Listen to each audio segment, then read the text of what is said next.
Hello everyone, it's Old Guardian here. Hearthstone's Voyage to the Sunken City expansion launches tomorrow, and it can be a little bit tough to get started, like what would you play, what do you have cards to play with, and also making really good budget decks. That's going to take a while because first the meta needs to stabilize a little bit, and then we can see what we can do with budget lists.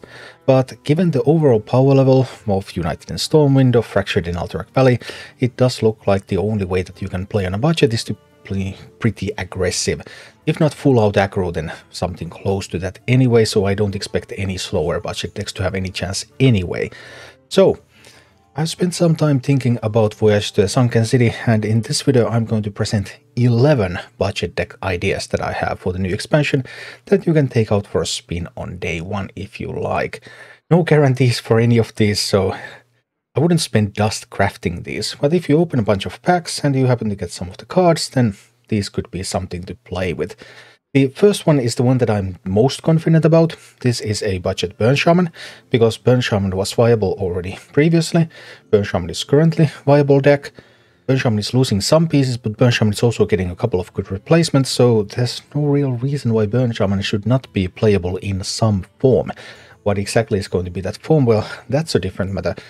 But with this list you have some spells, you have some AoE, you have some sweet synergies if you cast spells from multiple spell schools, because Coral Keeper can give you some trees and Multicaster can give you some cards. You also have the Snowfall Guardian, Brilliant Macaw, so you can freeze the board up to 4 times, so if your opponent is playing a board-based deck, oh, that's too bad for them. You can just keep freezing that. So yeah, Burn Shaman would be my number one alternative, but obviously everything at this point is untested. It should also be possible to play some Elemental Shaman still. Elemental Shaman is losing a couple of cards like Guileworm and Bacchanal Hammer. You also lose some of those synergies with Doomhammer, so probably Doomhammer build cannot be used. But maybe this sort of more mid-rangey Elemental style build. Still using Primal Dungeoneer for card draw, so I want to only include nature spells, and Rock by the Weapon. Well, there are still a couple of Windfairy minions in this deck, because there's of course the Arid Stormer and there's Alkir the Windlord. So maybe there's something that you can do with this, and you can also use the new corset card Dark Reaper. Other than that, there's not much new stuff in this one. But on the other hand, if you don't have new cards and you still want to play Hearthstone, then this is something that you can try. I also built a Mech Mage. You probably cannot do a Naga Mage, because Naga Mage really wants those epic and legendary cards, but Mech Mage looks like it's more possible. There's a little bit of Naga over here as well, because Vicious Slither Spear is just a strong 1-drop, period. It doesn't need any other Naga synergies. And just a bunch of mechs, some direct damage spells, Arcanologist with a couple of explosive runes coming back to the corset, one of the strongest mage secrets of all time, and the only really offensive mage secret. So obviously for an aggressive deck, that can be an asset. Protects your board, while it also destroys whatever the enemy is playing and hitting them in the face. So Mech Mage, just overwhelm your opponent with mechs, add some direct damage on top, and hope to emerge victorious. On the subject of mechs, there's also Mech Paladin. I tried to build a budget version here, but it's missing that radar card, which draws your bottom 5 cards if they're mechs, as well as the 3-1 epic that tutors for spells from your deck, so it is a little bit weaker, but there's still some hand buff capabilities with this one. Prismatic Jewel Kit, lots of mechs have Divine Shields, and then you also have the Paladin 4-mana mech, the Bubblebot, which can give even more Divine Shields, so you have some opportunities to like get a bunch of hand buffs going, and then get some really big mechs going and try to win through that. I've also tried to update Aggro Druid to the new standard format, but losing Arbor Up is a big loss, so I'm not sure if the deck is able to handle that. I'm still using Drekthar. Drekthar is still available for free, so yeah, sure, Drekthar. And there is a little bit of new fun synergy between Drekthar and Injured Tolver, because Drekthar can pull that Tolver as a 2/6 minion from your deck. And there is Pride's Fury, there's Power of the Wild. In the corset now we also have Mounted Raptor, it's a pretty sticky minion. We also have Living Roots, so we got some good additions to the archetype, but losing Arbor Up might be too much. I'm not sure if these buffs are enough to keep this deck competitive. And then there is, of course, Face Hunter. Face Hunter is like the archetypal budget deck, but Face Hunter is losing most of its 1 and 2 drops in the rotation. The only thing remaining really is the Iron Deep Trog. So you probably still want to use Doggy Biscuit, you still want to use Ramming Mount. Those buffs are truly, truly sweet. So then the question is like, when you start to build Face Hunter deck, though, where do you find the 1 and 2 drops? In this one, I'm trying to build it with mechs. Click Clocker, Annoyatron, Naval Mine, even the mine, because with the Face Hunter you have those buffs, so the mine has to be cleared, and if it's not cleared you can buff it, or you might even piercing shot your own mine for even more damage, so there are some alternatives there. It will take some testing to figure out what sort of minion package Face Hunter should be running, and I actually built 2 alternatives. This one is with mechs, and then this one is with Nagas. It could also be possible to build like a neutral minion package with no mechs, no Nagas, other than of course the Vicious Slither Spear, because Vicious Slither Spear is just such a great 1-drop, you just put it everywhere, Naga or not. But in this one in particular, because you have these Nagas, you have Naga's Pride, so for 3 mana you can summon a pair of 3/3 minions.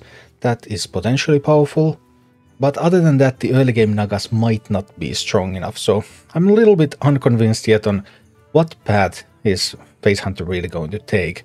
This Naga version also has access to Barb Nets. I mean, you could use Barb Nets as an arcane shot in non-Naga decks as well. So there are some upsides to this, but are they strong enough? Only time and testing will tell. And then of course I had to build a Pirate Rogue. You don't have access to any of those high cost pirates, 8 cost, 5 cost epics and legendaries. But on the other hand, that means that you can just run this deck with Drektar. So Drektar can pull some pirates on the board for you, you have some of these weapons, you have some damage spells, pirate, pirate, pirate, weapon, hit, face, damage spell, Drektar, more stuff on the board, boom. Maybe it works. There is also some hope for a budget priest. I tried to think about a silence priest deck here, because Focused Will, Whispers of the Deep, Zaran Ritual. There's a bunch of these cards that you can use to silence your own minions and get some benefits from doing that. We have some good silenceable minions in the set right now. So trying to build something around this, and if all else fails, well, Lyra the Sun Shard, just trust in the power of randomness. This deck is really missing that Shadow Word Devour though, which would be awesome. It would be awesome for Lyra, making Lyra more survivable. Maybe having it clear some stuff, it would be awesome for many of these other minions. If you can silence them, then Devour, and then Bless. So missing that Devour is kind of a big deal, but we'll see how it goes. Anyway, some hope for a budget priest deck, because like Shadow Priest isn't that expensive, but does require the key legendary, because otherwise there's no Shadow Priest because you don't get the hero power. But maybe something in Silence Priest. And then I have this gem of innovative deck building, in which I take all the Murlocs and put them in a deck, and it's a Murloc deck, Murloc Warlock deck. Hihi, survival, great. It's just the Murlocs are highly synergistic, so you want a lot of them, and it's hard to see how many current Warlock spells can actually help the Murlocs, or how many non-Murloc minions can help. I mean, I have included Bran Bronzebeard here, I have included Blademaster Okani. Some of those twists a little bit of fun into playing with this, but largely the deck is built around that Siren Scavenger. You want to get that Siren Scavenger out there, then you want to dredge that Sunken Scavenger from the bottom of your deck, and boom, get all of your Murlocs buffed and just try to overwhelm the opponent as fast as possible. And finally, I have this Aggro Death Rattle Demon Hunter, very fast Demon Hunter deck, trying to make use of some of the new cards. Vicious Slither Spear, of course, great 1-drop, Multi-Strike together with Dread Prison Glaive, some potential to hit multiple minions, deal multiple damage to face multiple times, some sweet stuff in there.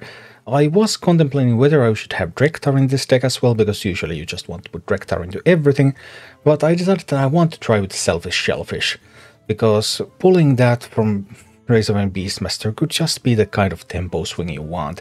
And this also allows me to use Glaive Shark, so between Glaive Shark and Pufferfist, this deck actually has some ways to answer boards.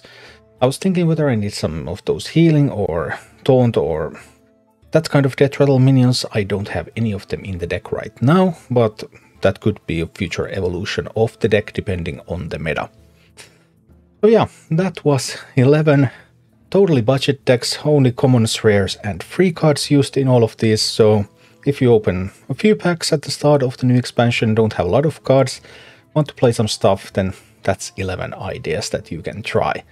You can find a link to all of these down below in the description.